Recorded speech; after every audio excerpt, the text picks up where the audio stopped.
Hi all, welcome to my channel. இன்றைக்கி வந்து empty சால்னா பண்ண போகிறோம். வாங்க பார்க்கலாம். ரொம்ப ஈஸியாக ரொம்ப குயிக்காக பண்ணிடலாம் இந்த எம்டி சால்னா. சப்பாத்தி, பூரி, தோசை, இட்லி, இடியாப்பம் இது எல்லாத்துக்குமே இந்த எம்டி சால்னா சர்வ் பண்ணலாம். ரொம்ப சூப்பரான காம்பினேஷன் இது. குக்கர்லேயே பண்ணிடலாம். வாங்க பார்க்கலாம். ஃபஸ்ட்டு குக்கர் நல்லா சூடானோடனே ஒரு 3-4 ஸ்பூன் வரைக்கும் நம்ம எண்ணெய் சேர்த்துக்கிறோம். அது கூட வந்து ஹோல் ஸ்பைசஸ் ஆட் பண்ணிக்கலாம்.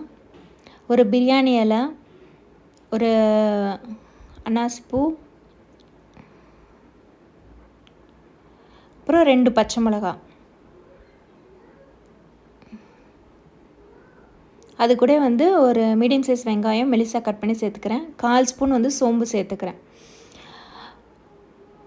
வெங்காயம் நல்லா கண்ணாடி பதம் வரைக்கும் நல்லா வதக்கிட்டு கொஞ்சம் கருவேப்பிலை, ஒரு 1/4 ஸ்பூன் வந்து இஞ்சி பூண்டு பேஸ்ட்டு இதெல்லாம் போட்டு நல்லா பச்சை ஸ்மெல் வரைக்கும் நல்லா வதக்கிக்கலாம். அதுக்கப்புறம் 2 பழுத்த தக்காளியை மெலிசாக கட் பண்ணி சேர்த்துக்கிறேன். இந்த மாதிரி தக்காளியும் நல்லா வதக்கிக்கணும்.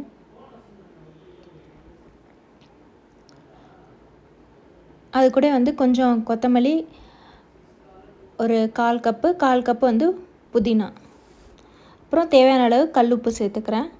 இப்போ வந்து நம்ம மல்லித்தூள் ஒரு ஸ்பூனு, 1/4 ஸ்பூன் வந்து மஞ்சத்தூள், 1/2 ஸ்பூன் வந்து கரம் மசாலா, 1/2 ஸ்பூன் வந்து மிளகாத்தூள் இதெல்லாம் போட்டு நல்லா வதங்கட்டும். அதுக்குள்ளே வந்து ஒரு பேஸ்ட் ரெடி பண்ணிக்கலாம். ஒரு 4 ஸ்பூன் தேங்காய், ஒரு ஏலக்காய், ஒரு பட்டை, ஒரு கிராம்பு, ஒரு 1/4 ஸ்பூன் சோம்பு, அப்புறம் ஒரு 5-6 முந்திரி, 1/4 ஸ்பூன் வந்து கசகசா இதை வந்து ஒரு 10 நிமிஷத்துக்கு முன்னாடியே ஊற வச்சிட்டேன் தண்ணியில். இதெல்லாம் நைஸாக அரைச்சி இந்த பேஸ்ட்டை வந்து நம்ம குக்கரில் சேர்த்துக்கலாம். இந்த தக்காளி வெங்காயம்லாம் நல்லா வதங்கிருச்சு. சேர்த்துட்டு நல்லா மிக்சியில் வந்து தண்ணி ஊற்றி நல்லா அலசிட்டு அந்த தண்ணியும் சேர்த்துக்கலாம். இப்போ பாருங்கள், குக்கரில் வந்து ஒரு 3 விசில் விட்டு ஆஃப் பண்ணிட்டா அவ்வளோதான். ரொம்ப சிம்பிளாக ரொம்ப சூப்பராக ரெடி ஆயிரும்.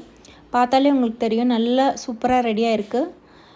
இது கூட வந்து நம்ம கொத்தமல்லி கை நிறைய போட்டு அவ்வளோதான், ஸ்டவ் ஆஃப் பண்ணிடலாம்.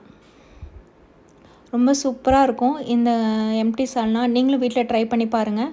தேங்க்ஸ் ஃபார் வாட்சிங். Please subscribe my channel.